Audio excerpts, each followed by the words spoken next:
Bangladesh, Pakistan, India এই তিনটা দেশ মিলে একটা দেশ ছিল। একটা দেশ ভাগ হয়ে তিনটা হয়েছে।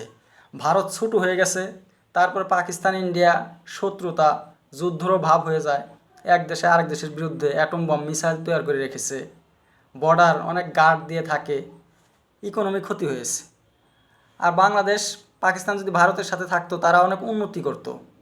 বর্তমান গরিব, এই গরিব তো আর এত থাকতো না। খুব খারাপ করেছে যে এই ভাগটা করেছে। কে এই ভাগটা করেছে? আমি তো বিজেপির কাছে শুনি, আরএসএসের কাছে শুনি, কিছু কিছু মিডিয়াও বলে যে কংগ্রেস এই ভাগটা করেছে। কংগ্রেস খুব খারাপ, পাকিস্তানকে ভারত থেকে সেপারেট করে দিয়েছে। কথাটা কি সত্যি? কতদূর সত্যি? কংগ্রেস ভাগ করে নাই। কংগ্রেস পাকিস্তানকে ভারতের সাথে রাখতে অনেক চেষ্টা করেছে, কিন্তু মোহাম্মদ আলী জিন্নাহ, মুসলিম লীগ এরা ছাড়ে নাই। এদের জিত ছিল আলাদা করে নিয়েছে। কংগ্রেস বলছিল জিন্নাহকে যে আপনিই প্রধানমন্ত্রী হন ভারতের।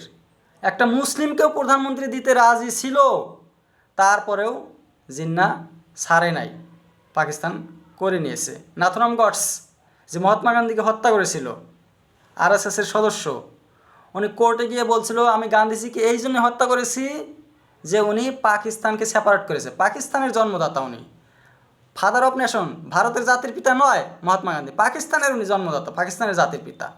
এই ধরনের কথা বলছিল। তাই আরএসএস থেকে বিজেপি অনেক কিছু শিখে।